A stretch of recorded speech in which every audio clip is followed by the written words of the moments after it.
Welcome everyone to another edition of Deconversion Stories. And as you know, there was no show last week because I was busy in London, Ontario. Sounded like you were going to say something. No. Who had the... London's miles. Well, I was in London, and then I was going to say I was in Sarnia for BajaCon, right? So yeah, all right. Right. And I thought it was going to be real easy. I thought you just go to, because Sarnia is like it's like the Canadian version of Narnia, and I just have to go to Canadian Tire and get a wardrobe and then walk through it. Easy enough. Seems simple enough. But that's not the case. I had to fly there. And don't even ask me about the flight back. It was a shit show. They lost my luggage. They stole my lighter. I'm not in a happy place at the moment. But anyways. All this air travel really has me stressed out. Think I'll light myself a my lighter.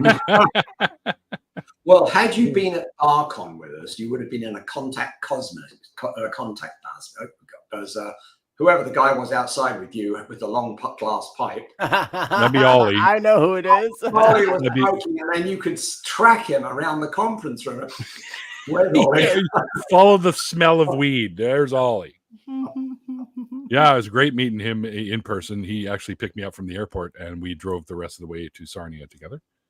And of course, I made him stop at Timmy's because I needed coffee. Because I didn't get to sleep on the flight, even though it was a red eye, and I had a screaming infant behind me. Oh well. Anyway, welcome to the show, Russell, aka the Governor, as you were known. Hello, what we do here is we chat with folks about their previous beliefs and what was it that sparked your way free from it. Like how'd you end up deciding that this just wasn't for you anymore? You just didn't believe it, and now you call yourself an atheist, maybe even an atheist activist, like many of us are. Well, if I were to describe myself, I would be an atheist. And if I don't think I'm original. If you were to say me like Richard Dawkins, if it's the 1 to 7 scale, I'm a 6. I don't know. I can't say positively. I'm a 7. Okay, and there's reasons. I wish I were that. I were, and you have reasons. It's a bit like it will prove it. Well, but anyway, and I spend. We'll get into it later.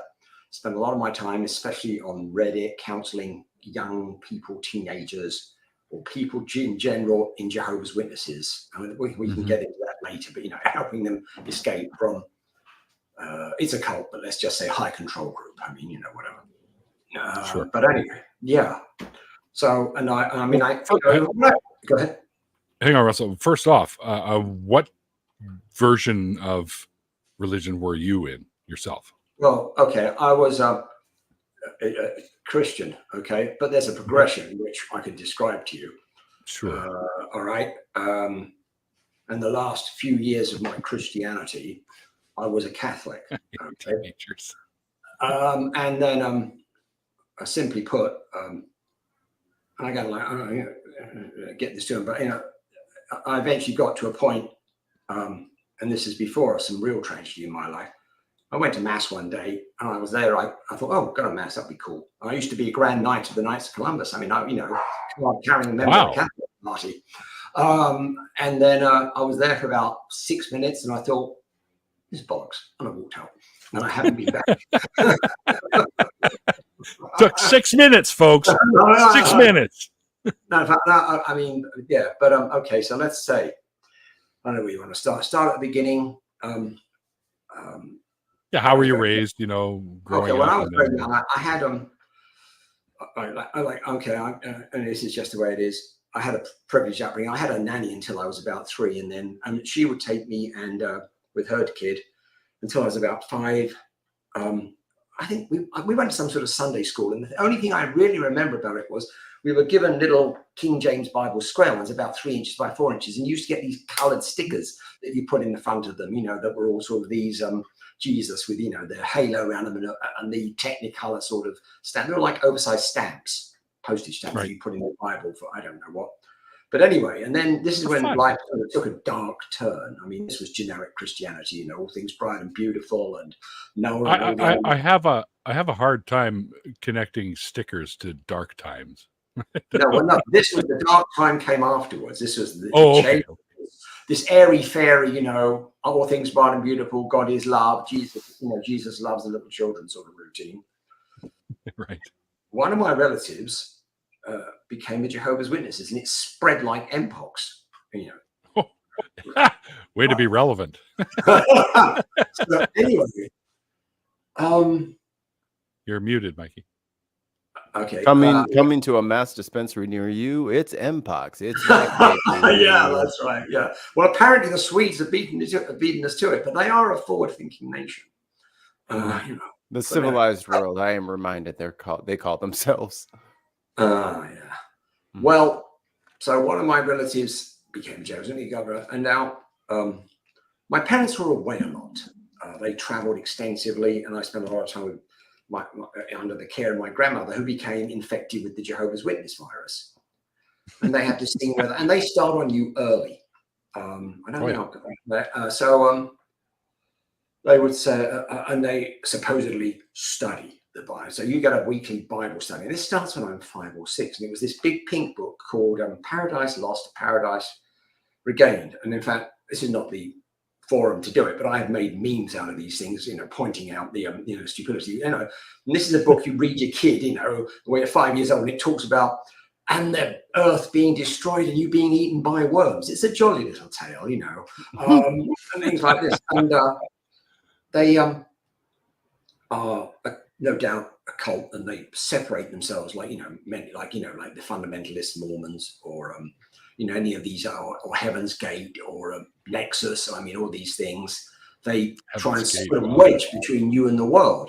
So, and I'm being told all the time, and I realized fairly early, I guess I was like fairly critical thinker in early days. They're going, oh no, all the other churches are of Satan. We're the only true one. And I'm like, and in England at that time, when you went to school every day, there had to be an act of worship per the Education Act, and it was Christian, of course.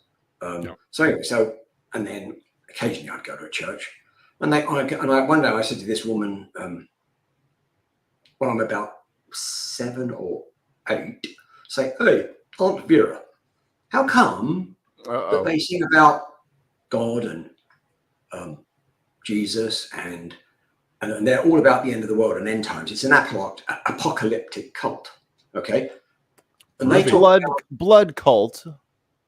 Jesus as a whole Christianity as a whole is a blood cult, and that's a big part of this. Okay. And they would sing, like, you know, nearer towards the time when the earth will be filled with the glory of God, blah blah blah. Jesus is coming again. And this woman said to me, oh no, they say that, but they don't mean it, they don't understand it. Like, and I thought, you know, all 7 or 8 year old brain thought, bet they freaking do.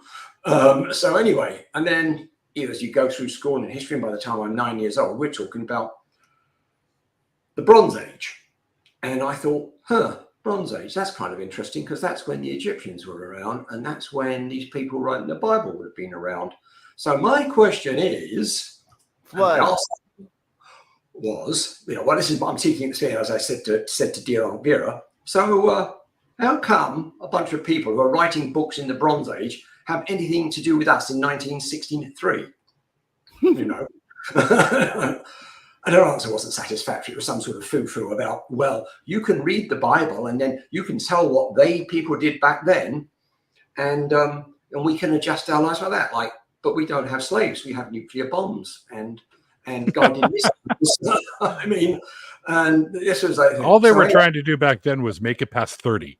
That's all they were. Yeah, that's right. Yeah, exactly. So, you know, and there were. Can I drink this? Oh, I hope I can drink this. What is it? No, he's saying that's what they would say back then. Yeah, I can drink this. Cheers. Oh, there you go. Oh, I have water because I can't drink. So yeah. I have nuts. Don't put those on stream, Neil. Anyway, so we talked about. Here's my water. I have a mix. Deconversion hub. Anyway, so this goes on, and when I wasn't away at boarding school, so I went away to boarding school, I was being dragged to these meetings and being forced out to go and knock on people's doors. I mean, this was not making me a happy little camper. So eventually, when I think I was 14 or 15, I said, and they were heavily into the end of the world is coming in 1975. And now this is on top of Noah's flood was caused because the canopy above the earth collapsed and the waters came up from above, and that's where the flood came from. Like, I don't think so. And then, and also it never rained before the flood. How did they water the plants? I mean, there was enough humidity. Is silly as fuck. It's just absolute nonsense. And the Earth was only 42 years old. And that's where the 1975 came from. I won't bore you with the math.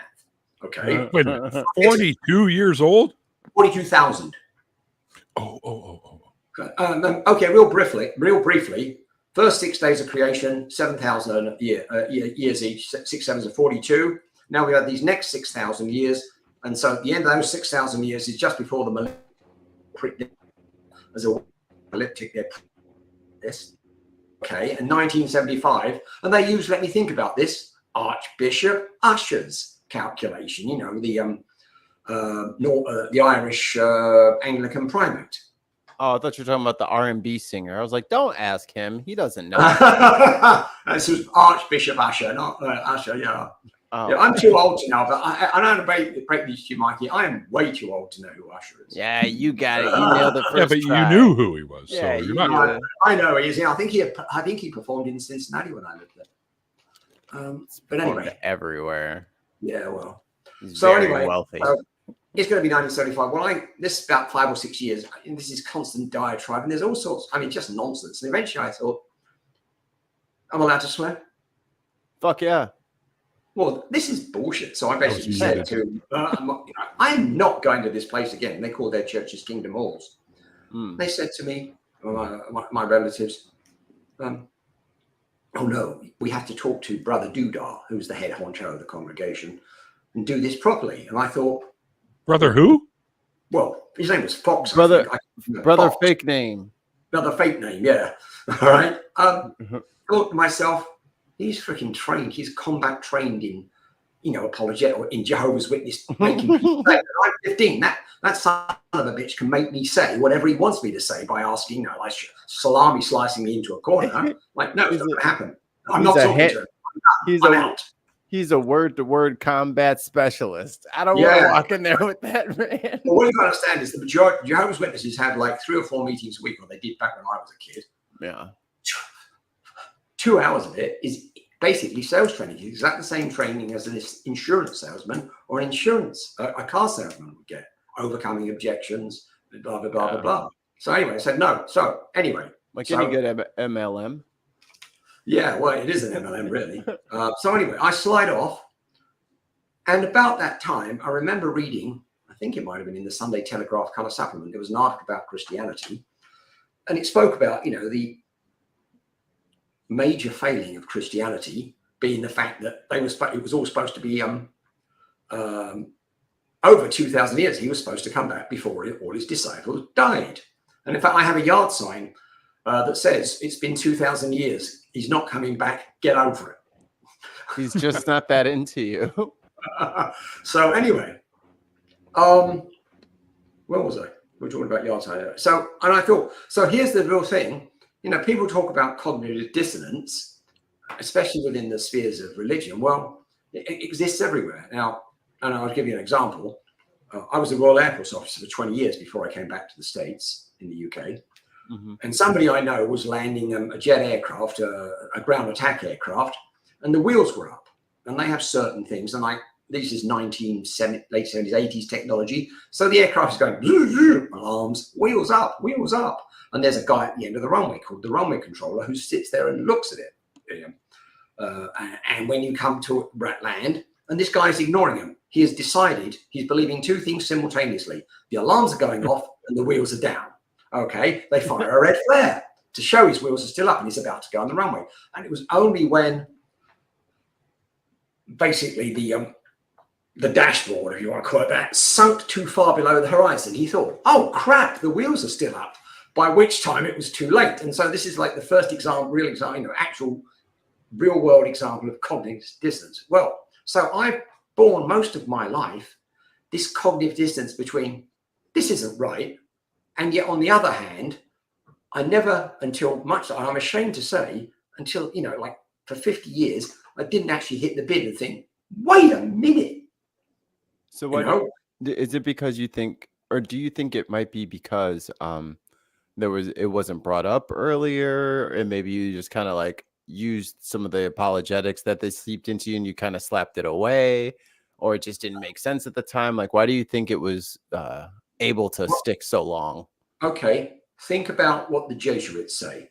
Give me a child until they're 6, and I'll show you the man.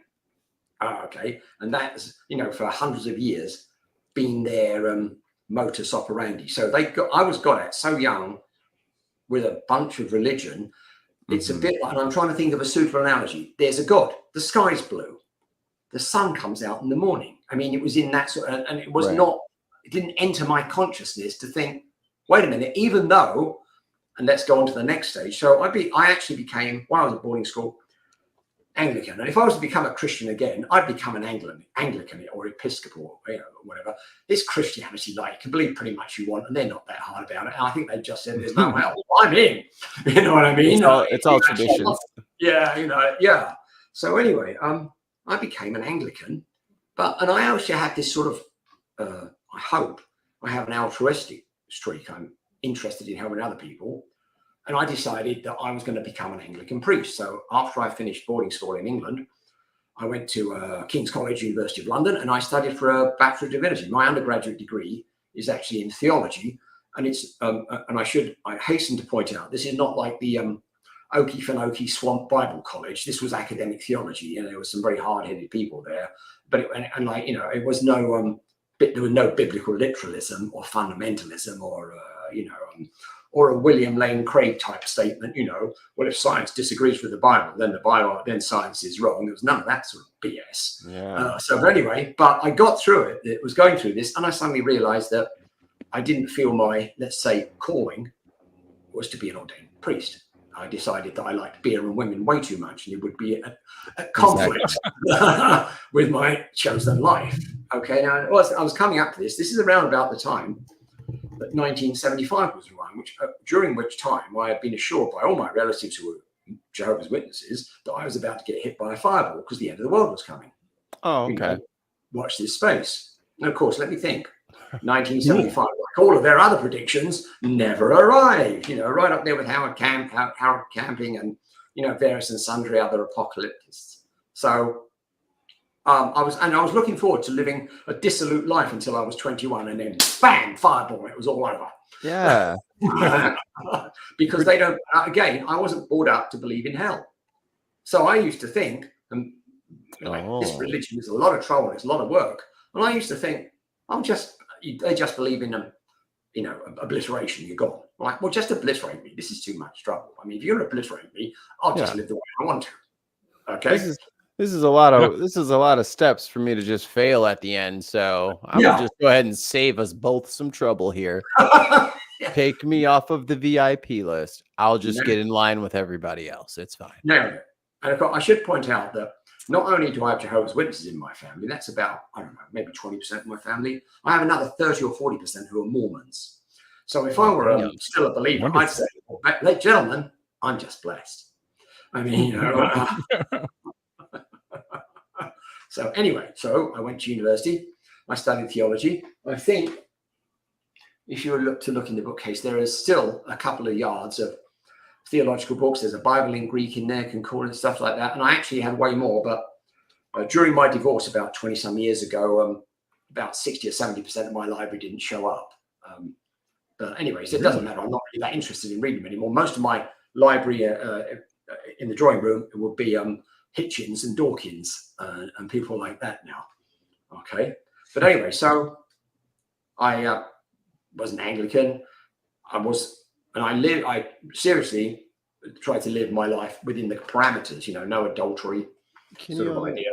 For people who aren't who are stateside, who may not be super familiar with the Anglican Church, can you kind of like break down some of the tenets, just so they kind of understand like what's Anglican versus Protestant versus Catholic? Okay, Anglicans are Episcopalians in the United States. That's all. So basically, it's the Catholic Church without the Pope. All right. So but it is a very broad church. So, for instance, at King's London, it was a high church. So high church are more Catholic than Catholics. It's bells and smells and people wearing those robes that Catholic priests, used to wear, and bells and like smells. that. Anyway, Bells and okay. Like I said, the Anglican or Episcopal Church is very broad. You can be so basic to be very close to, say, a Baptist or a Presbyterian, like they won't have RIP put on the graves because that implies you have a soul, and you don't believe you have a soul. Whereas you go all the way up to, the sacrifice, almost the sacrifice of the Mass. So this is very broad church, but they're Protestants. They were founded by King Henry VIII because the Pope, during Henry VIII's time, rather unsportingly, wouldn't give him a divorce from Catherine of Aragon, and what he needed was a son, and she wasn't producing any boys, and so eventually he took over the church himself. Made the Church of England, and it follows. Theologically, it doesn't have any of the more extreme stuff about Mariolatry, but it's pretty much it's Protestant, but it's not fundamentalist and it's not extreme. It's just it's your middle of the road Protestantism with a few more I don't know, a bit more ceremony, let's say, and also rituals. Yeah, a bit more ritual, and they do communion. But anyway, so I'm chugging along, and for whatever reason, I'm raising my children. I had 3 children at the time, and then for some reason, and I'm ashamed to say this. Now I'm not. Now I'm an atheist. I realize. Never be ashamed to say you're an atheist. I'm not ashamed. I'm ashamed to say what I believed, but look before.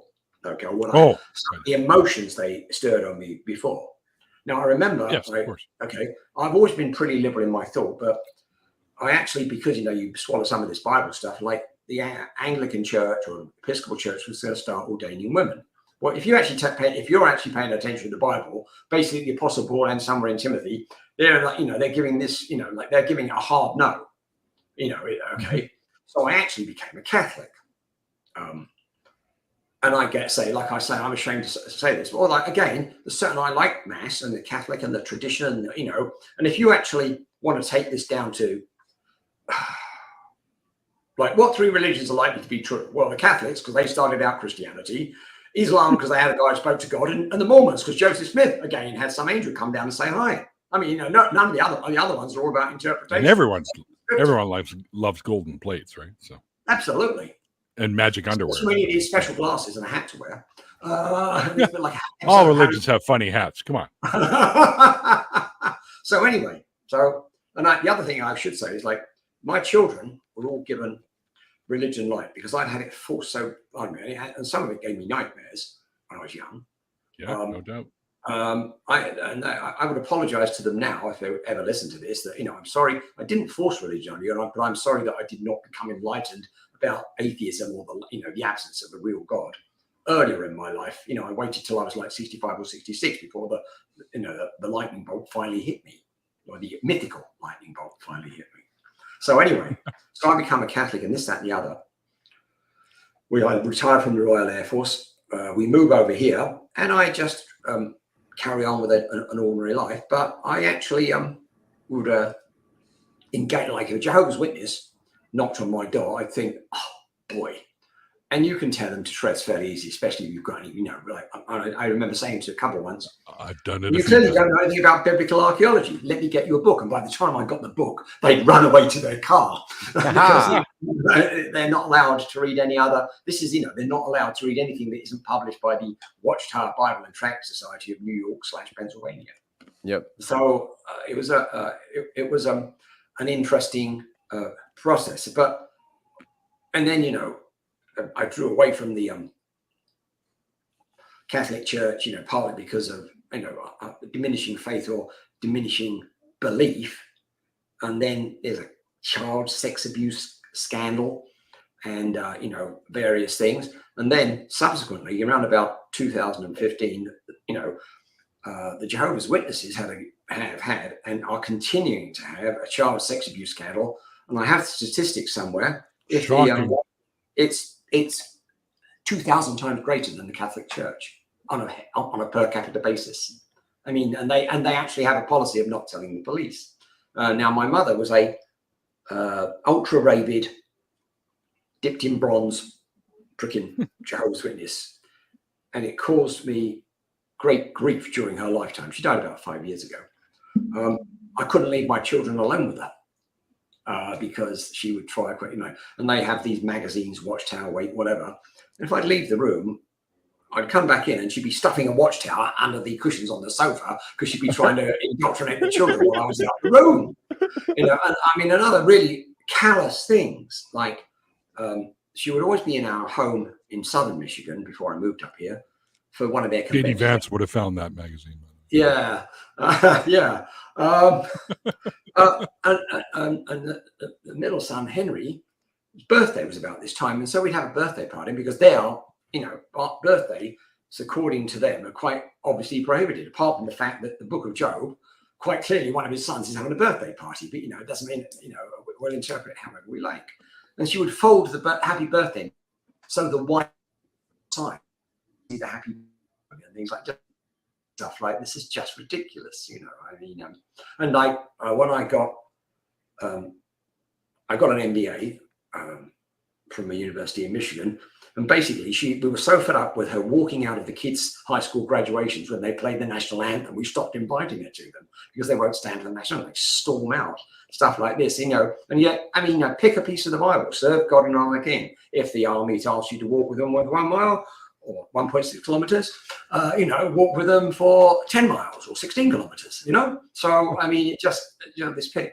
So anyway, I had some, I went through a divorce and my health took a big dive. I actually had to give up work, and I worked in the Air Force for 20 years, and I worked on Wall Street for about 17 years for Merrill Lynch, and then UBS, Union Bank Switzerland is the thing.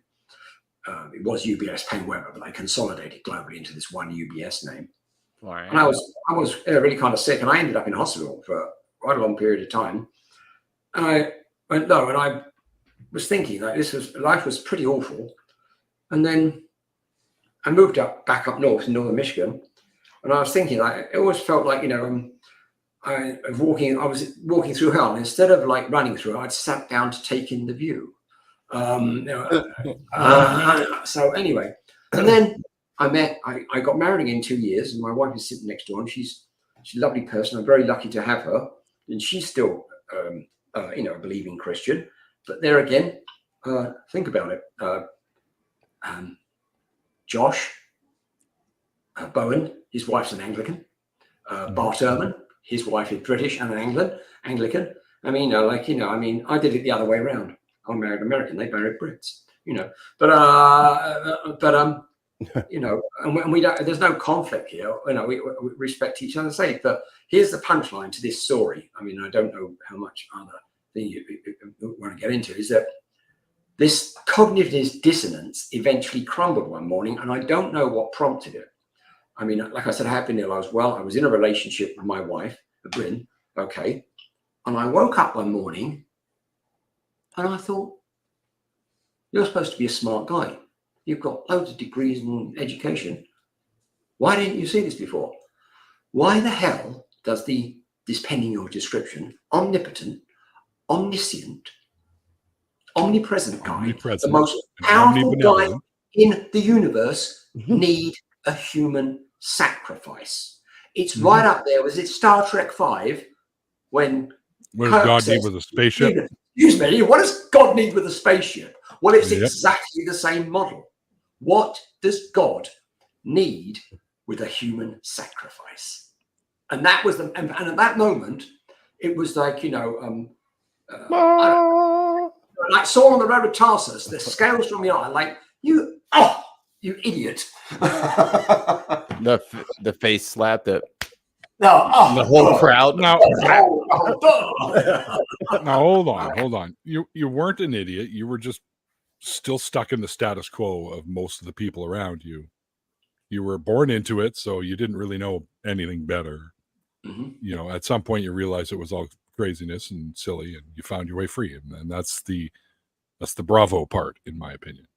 Well, thank you. It takes longer for sometimes. Sometimes people just don't see it right away, right? So. Well, and there, I mean, you'd think that there would have been some catalysts that might have pushed me. And like, I should point out that like everybody likes to talk talking about snakes and donkeys.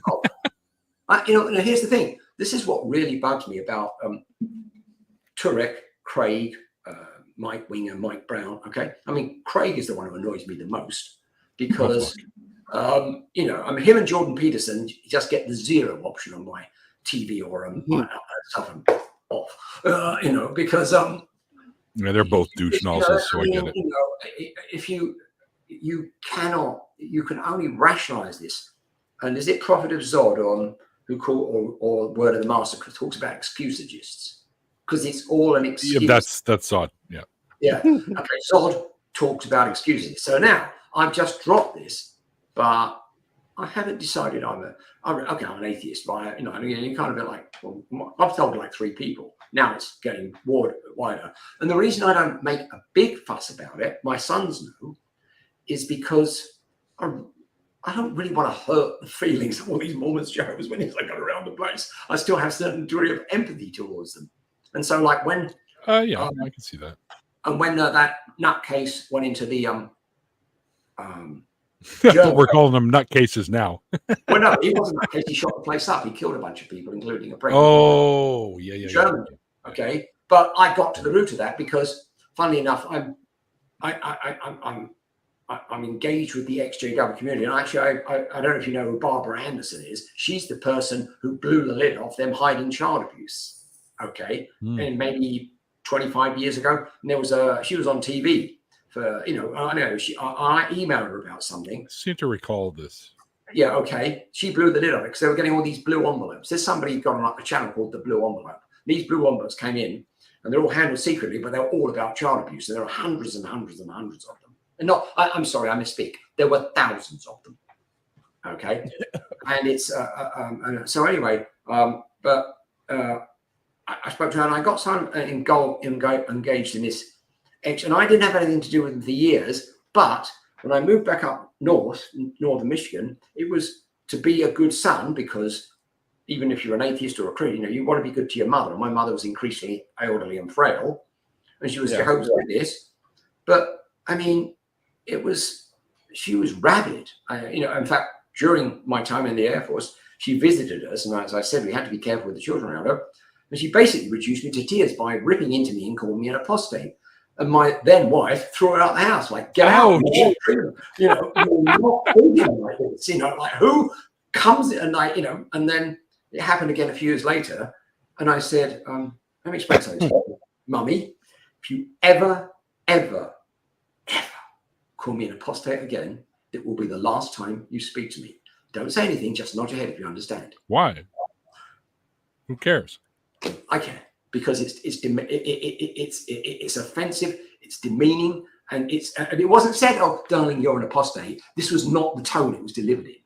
I mean, okay, all right. So it's that you will get hellfire kind of insult, which is like one of those afterlife kind of. Oh, you'll like see. You'll be sorry. Well, they don't believe in the afterlife, but they never give up on you. I mean, and this is the real snag: is you have to be. And so it was. I understand you gentlemen's view that, okay, you call me apostate. If somebody else calls me apostate, you know, like somebody we met out, if there was somebody protesting outside Bar and you said apostate, I'd just say, bite me. You know, I mean, you know, but it's different when you've had a lifetime, because she wasn't a Jehovah's Witness until my father died. And my father was weird. Well, they love bomb people. It's classic cult. Move in, love bomb, take over your life. Okay, we have a house. I'm in the same house. This is the family home. I had to buy it because she was going to leave it to Jehovah's Witnesses. And I've just finished a 5-year lawsuit with them in probate court because she left them a house that I own and I lost. Oh. This wasn't cheap. Wow. Right? Okay. It doesn't. They're avaricious, if we like that word. They are just plain greedy because they've got. That would piss me off. I'd be going Wolverine on those fuckers. I mean, it cost them they have hundreds of millions of dollars of child abuse scandals to settle, and they need the money. And this went on for 5 years. But anyway, my father and I would sit on the porch on the swing, and he'd say at 5 o'clock, you know, Russell, it's 5 o'clock in Kuala Lumpur, so that meant go and get you a bourbon and ice. And we would sit there and roar with laughter because, you know, my grandmother, and everything it says in the Watchtower is true. You know, you know, okay. My grandmother would say, can't believe your father says, you know, he doesn't believe in the Bible. Like, because he's educated, Mum, a grandma, you know. And he was a Yale educated lawyer. I mean, he was actually one of the Army's top 2 lawyers, the United States Army's top 2 lawyers. And funnily enough, I remember once, okay, this is what I was saying, how you have to revise that thing. I was never particularly anti-gay. I remember driving, we flew into Dover, Delaware Air Force Base because my dad could get, we could fly on United States transport aircraft because he was a retired officer in his rank. Okay, so we could fly over, and we're driving from Dover, Delaware to Michigan, and we went through Canada because it's more efficient than driving around. Right. And Canada's cool. Canada is cool, yeah. Do we have to do this again in France? In French afterwards? You know, like, oh, yes, we'll have to. No, we don't have to. Don't be silly. Oh, bonjour et tous mes amis. Let me go get my Canada. Let me go get my thin mustache and beret. Right. Anyway, I hope Marie-Claire. My outfit. Ça va, Marie-Claire? You know, the Canadian officer who was with us at no, sorry. No. Like Marie-Claire was Canadian Armed Forces. Yes. Yeah. Bon. Oh, yeah. No, she's earlier than you. Like, no, we're late. Bonsoir, Marie-Claire. Anyway, what was that? So we're driving through, and the 2 features I remember of this was we went through a fish fly storm somewhere in Canada. It was like a hailstorm of fish. They covered the roads and the windshield of the car, and they couldn't get them off. It must have been in June or July, I would think. July. Okay. And the other thing was, my mother, for some reason, was needling my dad about homosexuality, and I realized this later. Why? I don't know, because I'll tell you why. Now I don't know how it came out because I was asleep for part of this in a long car journey. He was the author of the United States Army policy on how to treat gays in the military for entry into World War II, and the policy that was in force until Don't Ask, Don't Tell was introduced. Okay. And he had designed this to be as empathetic as possible. And now, they might have used language that wasn't sympathetic, but the whole idea was not to abuse them, not to send them to jail, not to make a crime out of it, just discharge them from the army. Okay. And so I get dragged into this conversation one way or the other. And I knew at 17, nobody wakes up in the morning and decides to be gay so they can be rejected by society, as they would have been in the 1970s, you know? Nobody thinks, let me think, how can I piss off my entire family and run my world into the ground? I know I'll be gay, you know? Just like that. Yes, you know. Just like that. They choose not to be gay. I mean, so anyway. I had no gay inclinations before, so I'll just turn the switch on. Yeah, exactly. And it won't bother me at all that my everything has changed over. You know, I mean, or whatever. So anyway, and so I've always had. So anyway, so when now I've deconstructed, you know, it's become more into focus that when I was in this, you know, I've been retired from the Royal Air Force for 30 years now because basically I'm 2 days younger than dust. But you know, they now have. You know, it's okay to be gay in the Royal Air Force in my time, but even in an virtually all male environment, and you know, and under the things, you know, again, it's prevailing cultures. You know, I mean, people talk about the way Darwin spoke about his wife or something in some of his writings, but it was the prevailing culture. You know, Well, I mean, but you know, but when you you know, think about, I mean, you know, so. Gays, women. Now that was another one because I was raised to believe that women were inferior, and this is like we're back to the Jesuits and stuffing it down your throat. I was in my 40s before I went. You know, I mean, seriously, because it's again, if it's inbred in you, like the Germans say, Kirche, Kusch and Kinder, church, Kitchen and children, right? And that was all right. And then you realize the CEO at the time of Hewlett-Packard was a woman. There are women flying space shuttles and jumbo jets, and there are women, you know, brain surgeons. And yet because you haven't reflected on it, and suddenly, like, you know, it was one of these things. maybe it was on a night shift. When I was an air traffic controller, you spend sometimes long time at night on night shifts where there's little going on, but just the occasional aircraft or various times. And so it was like, I was thinking, and I may have been reading an article in the Financial Times or something. It was talking about these various women, executives, or, the glass ceiling that various women have broken through. Like, why was I taught that? And it's just it's the remnants of a quite clearly man-made patriarchy, Mm-hmm. And then the homosexuality thing comes down to quite a simple thing. If you live in an agrarian society, having sex with your best guy friend is not producing more babies. They need more babies. So it's counterproductive. Yeah, it's counterproductive. Society. They need you to be, doing women. That's it. Yep. And we need flourish and procreate and cover the earth and spread the word and blah, blah, blah, blah, blah, blah, blah. Get out there until the soil. Good idea. Yeah. Yeah, which is why they rail against homosexuality in general, or the LGBTQIA plus community in general. Well, it's kind of interesting. It was nice that Forrest was at BahaCon, and I only spoke to him. He was great. But I like hearing him disembowel some anti-transgender guy because again, it's ignorance and it's bigotry. Yep. It's the same model that I said when I was 17. If you are transgender, if you are in a guy's body and you feel that you're decided to piss people off, it's you're trying to tell us something. Decided to go do a Corhan Luke, go downtown and cut all the heads off the parking meters. I mean, it's not it's something way more intrinsic. Glad you said parking meters. I worried about you, Mikey. I was like, oh no. Oh, okay, we're good. Okay. And so like when did you like the Gov? Like when did you wake up and decide you were straight? Well, okay, I can actually say somebody said to me when I was young, and I have had a couple. I wasn't much of a success really, sometimes raw levels also, because I'm quick with the one-liner, or I was. And then somebody said, words to the effect to me, what are your intentions towards my daughter? And I said, entirely heterosexual, sir.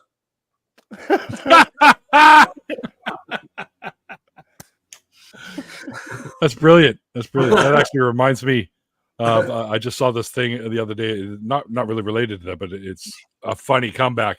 There's twin girls walking through the mall and somebody goes, are you guys twins? She goes, actually, we're triplets. We just don't let the other one out. That was really funny. We ate the third one. Yeah. She was weak. Yeah, it was a bit like there can be only two. Those ones in mythology, one eyes, two eyes, and three eyes. So the one eye and the three-eyed decided to kill the two-eyed one because she was normal. Pretty bad story. Well, I got one eye. Oh, never mind. No, steady. No one-eyed Python jokes. Yeah. Yeah. Well, I don't think you're worried about being monetized. There's that amount of stuff. No, I don't. They'll either let it go with the monetization, or they'll just put it as semi-monetized, or they'll shut it off. Okay. Well, so yeah, I've been trying to. I want to get active, like you. I don't think I'll start interviewing people. I like if you see me on Reddit or whatever. It says the governor retired from theology, and if I were okay, and I can't quite figure out how YouTube works because the original one, now I've got a brain channel which is the governor, and which is what I would use. But like if I'm on a live stream, it'll say the governor. If I'm not on a live stream, I just reply. It will say my initials, RHECB. So RHECB. So I can't figure out how to rationalize that. But if I ever start a channel, it will be the governor. But what I'm really after, fundamentalists like Armageddon. Well, I want an apologetics Armageddon. I mean, there are plenty of people who do it, like Vice Rhino is really good at debunking young Earth creation and all this, pseudo-scientific BS. Okay, Derek Lambert's got his own niche in terms of looking at myths. Yep. Other, I really, really, really, and I have been working on it, but it takes time, and I want to do it with a bit like Paul Ogier does. Paul Ogier is an inspiration to me, although there are certain things Paul's he good said. people. Yeah, I'd love to meet him. It was a shame he wasn't there, but he's got this really. I kind of miss Paul Shannon and Zod too. Prophet of Zod would have been cool to have him there too. He's got this really gentle approach. And this guy. Yeah, this guy. Yeah, I was busy. I'm Daddy. Dada Supreme. Oh, there we go. Yeah, I have a 1-year-old, so. Oh, okay. I think you were talking about Dadaism. No. All right, never mind. It's my new religion. Nice. Yeah, and I don't mean eating. I think that babies and children are just the best, and raising children. I had 3 of my own, and I raised a stepson as well. But unfortunately, about 4 years ago, my daughter and her husband died together. It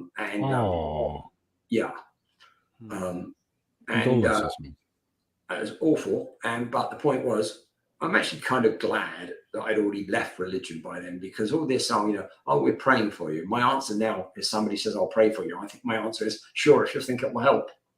I mean, or Ricky Gervais says, we're sending thoughts and prayers. Like, I was an idiot. I just sent money.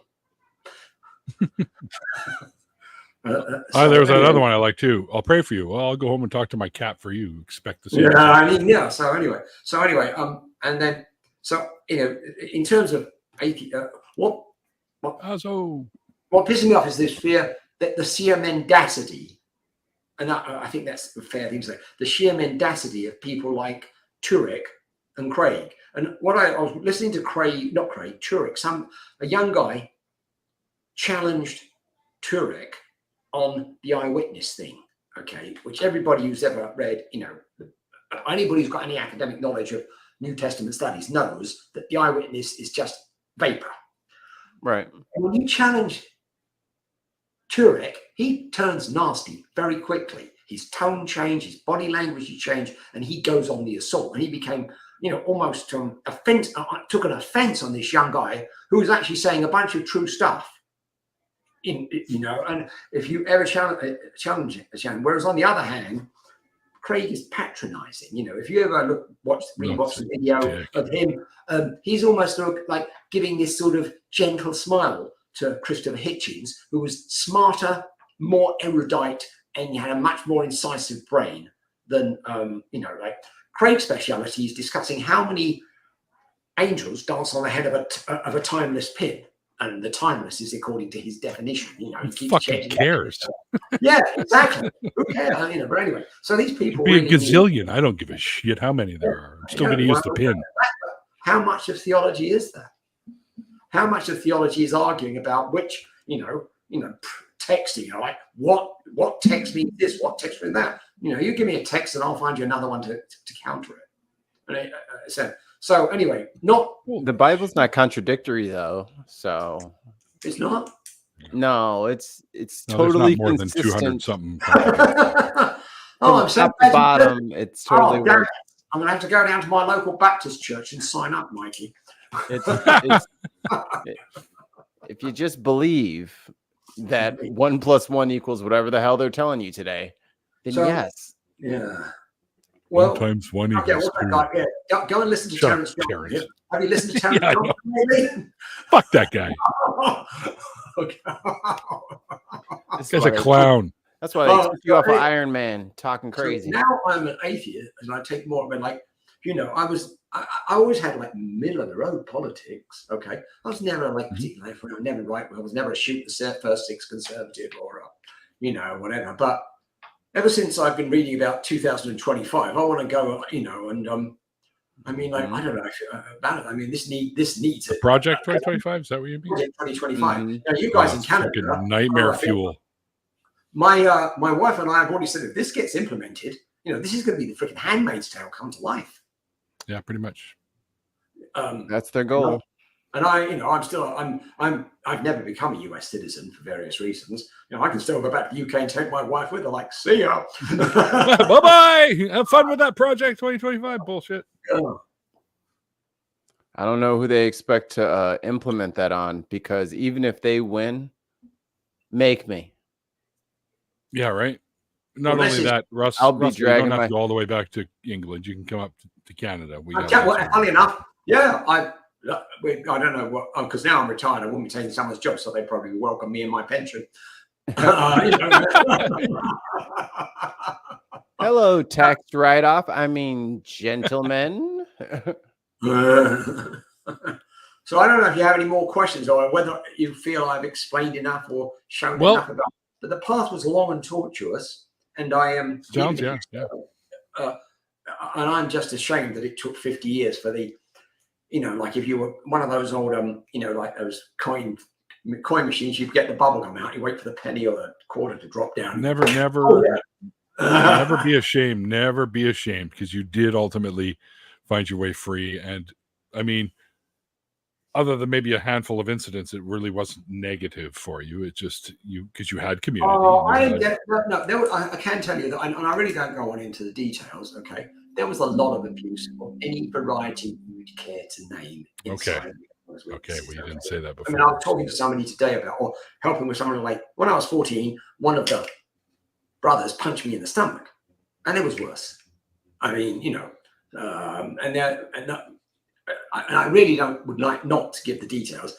Yeah. You name the sort of abuse, it was going on, and I received it. Fuck. Well, I'm sorry to hear that.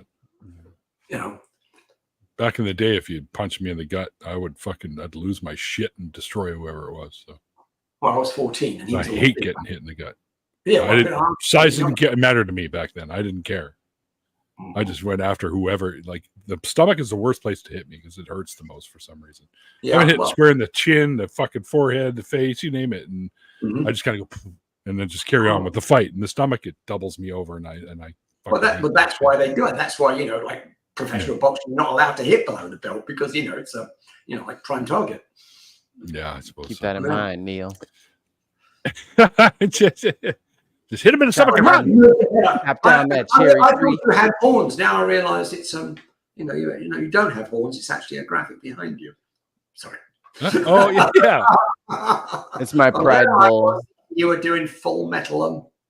Oh yeah, baby. There you go. That's right, yeah. Some horns there. You got some fucking horns there. No, I don't think yeah. Well, they won't stay on. But I do want to know one thing before we finish the interview and take a bit of a break, and then we're going to go and do the after party, so you can meet some more. Well, Ollie will be there, and you already know Ollie. You just won't be able to smell him like you usually do. You're able to. That's the thing, right? So, yeah. I want to know how you ended up with the name or the nickname, the Governor. Okay. Well, my name is Russell, and what do I go by? I go by Russell. Okay. And this went on, and all right. And okay, about 20 years, all my life, what's your name? Russell. What do you go by? Russ or Russell? Russell. And people would always go, okay, Russ. And this went to the Air Force and Merrill Lynch when I worked for them. And eventually I got to about 48, 50. And I thought, I'm fed up with this. My name's Russell. I don't want to be called Russell. So I go, what's your name? Russell. How do you do? All right, Russ. No, perhaps you didn't hear me. Russell. So I go I go skiing every year at a different place with 14 or 15 other veterans. Okay. Fun. And I'm usually the butt of a lot of the jokes because most of us, and they're mostly Marines and SEALs. I'm one of 2 or 3 officers, and I was a pilot and stuff like that. But anyway, so some guy calls me Russ, and I said, no, it's not Russ, it's Russell. And we're like 15 of us around a dinner table or something like that, drinking, funny enough. A lot of them were smoking funny stuff because we were in wherever. It was like, what's that worthy? Oh, shoot. It'll come to me. We'll come back to that part. Yeah. And I said, no, it's Russ. And he goes, Russ. And perhaps you didn't fucking hear me. It's Russell.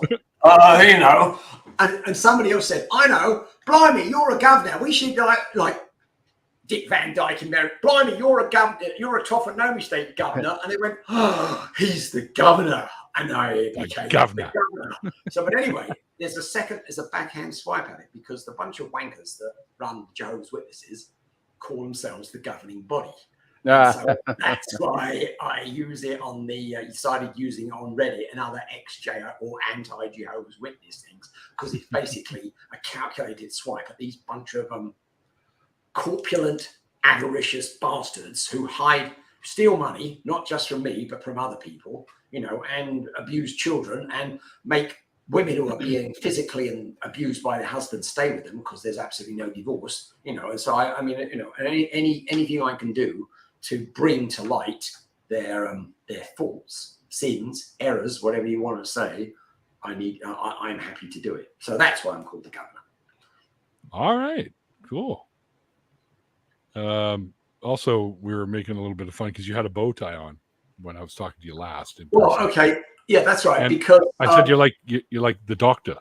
Well, if I couldn't find the picture, we might find it in the break, and I'll share the picture with you. If you, if you look at me and Matt Smith, I could be his father. And there's a picture taken a few years ago where we look almost identical. But I wanted to do a bow tie with Josh. I met Josh and I liked him. The affable guy. Of course, he's in women to Brit. I just thought it'd be fun to have a photograph of him with him, both wearing bow ties. So I took the bow tie up. But I have been known occasionally to wear a bow tie. But our youngest son was doing, I don't remember who he was at something when he was at middle school. I had this really nice bow tie in Royal Air Force stripe, where there's a tie back in the day, every regiment or arm of the service or had some sort of tie, or university, college, whatever. And I had this really nice Royal Air Force stripe one, and I let him use it for this school exhibition he was doing. And I only got half of it back. Where's the rest of it? So that one. So I had the one with seals on it. But anyway, it was a great photo. Yeah. Nice. That's and cool. I also got the photograph I wanted with me drinking with Aaron Ra on the boat. You should be. Aaron, yeah. Drinking with Aaron, that seems to be the thing to do when we do these things. So. Yeah, well, you give him a 12% imperial ale, he goes, a light beer. Yeah. Exactly. Yeah, he wasn't too happy because at the hotel they were at, it really didn't have anything dark, so he was just going like the Blue Moon stuff or whatever. So yeah.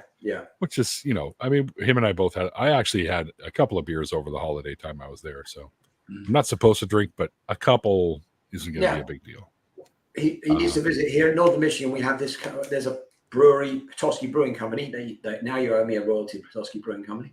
But anyway, they make this stuff called I believe it's Mighty Mac, and it's and they only make it certain times a year. But I believe it's nearly 11% ABV. Now the stuff I like, because I like IPAs, is hop-cessed, and that is 9%. Mm-hmm. Okay, and now I can taste it. 9%, but it's got 120 or 118 IBUs. That's how bitter it is. Okay, so wow. So where are we? Anyway, and I can't off the top of my head, but I can't drink more than one of them. I weigh 140 pounds, so it's 65 kilos. You know what I mean? I can't drink more than one of those, because my wife would have to carry me out. He's got as little body mass as me. He's not able to stick down a couple of 9% beers. You have to embrace the chaos that envelops your mind. Yeah, that's right. I'm pretty vertical when I leave, and I know I won't be after two of those. Yeah, vertical is too much to ask. Got to be horizontal. All right, Russell, man, thank you so much for coming on the show. I really appreciate you doing that. That was you're a hoot. Awesome meeting you at BajaCon and getting to know. I just lost you. Where you gone? Oh, huh? We're here. Where you gone? Oh, wait. No, it's all right. For some reason, it opened another tab. I don't know. I must have clicked while I was just moving something, and it clicked. Something happened. Oh, there we are. I'm back. We've infiltrated his computer. Storm the gates. The plan worked. My computer has got enough. Well, the trouble is that I've got extra security on this and my phone, funny enough, because I'm not being paranoid. It's come out recently. I knew there were spies on Reddit and stuff. Yeah. The Watchtower. So I mean, I've got several layers of on the router, on the computer. I mean, I've got several layers to try and make sure that they aren't in here mucking around, because they're toxic people. Yep. Oh yeah. They will do anything to I So anyway, that's, but just because I'm paranoid, awesome. they won't get me in the end. Don't worry, man. We got you. So we're going to take a break because I'm old. I need to go and take a whiz. Yeah. It's a bit of a bio break. Speaking of, we try to get going again around 6:30ish. So we'll be sending out links to everyone who wants to join us.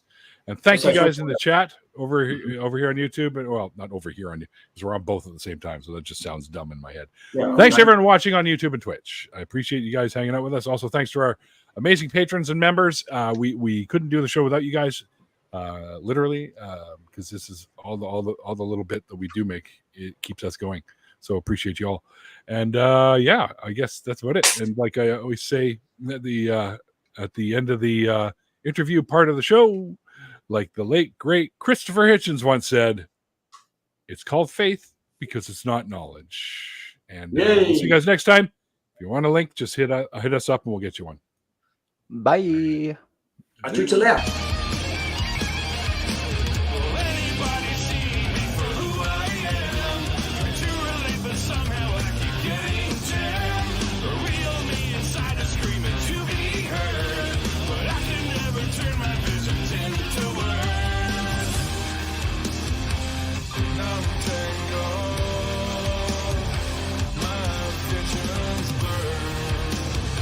What's untangled?